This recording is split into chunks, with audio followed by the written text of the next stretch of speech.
ఒక విచిత్రమైనటువంటి పరిస్థితి ఏంటయ్యా అంటే బ్రిటన్‌లో గ్రూమింగ్ గ్యాంగ్స్ ఎవరైతే ముస్లిం యంగ్‌స్టర్స్ ఒక గ్రూప్‌గా ఏర్పడిపోతే వాళ్ళకి వాళ్ళ మత పెద్దలే ఖర్చులకని డబ్బులిస్తున్నారు. 50,000 నుంచి రూ. 1,00,000 ఒక ప్యాకేజ్. అది తీసుకున్నవాడు 2, 3 నెలల్లో ఒక అమ్మాయిని అన్యమతస్తురాలైనటువంటి అమ్మాయిని ప్రేమించాలా, పడేయాలి. ఏది బ్రిటన్‌కి సంబంధించిన క్రైస్తవ అమ్మాయిల్ని, తెల్ల అమ్మాయిల్ని పడేయాలి. అందుకు మిగతా ఫ్రెండ్స్ అందరూ సహాయం చేయాలి. ఆ తర్వాత అమ్మాయిని పెళ్లి చేసుకుంటే 5,00,000 దాకా విలువైనటువంటి సొమ్ములు. ఆ తర్వాతన అమ్మాయిని మతం మారిస్తే ఇంకో రూ. 10,00,000 దాకా విలువైనటువంటి సొమ్ములు. అంటే ఇండియన్ కరెన్సీ. ఇది అక్కడ గ్రూమింగ్ గ్యాంగ్స్‌తో జరిపిస్తున్నటువంటిది.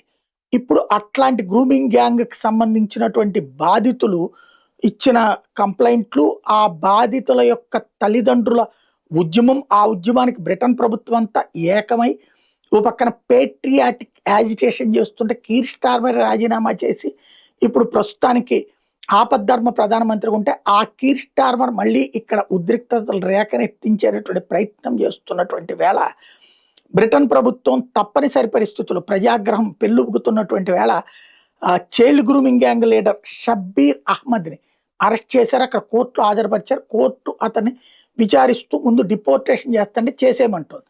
ఇప్పుడు వాడిని వాడు పాకిస్తాన్‌లో పుట్టి బ్రిటన్ వెళ్ళి సెటిల్ అయినాడు. పాకిస్తాన్‌కి వెనక్కి వెళ్ళిపో నువ్వు అంటే వాడు రెడీ అన్నాడు. పాకిస్తాన్ ప్రభుత్వం మాకక్కర్లేదంది. అంటే పాకిస్తాన్ పౌరున్నే పాకిస్తాన్‌కి తీసుకోమని చెప్తోంది. ఎక్కడ వదిలేస్తారో మీ ఇష్టం అంటోంది. ఇది పాకిస్తాన్ ఆడే గేమ్.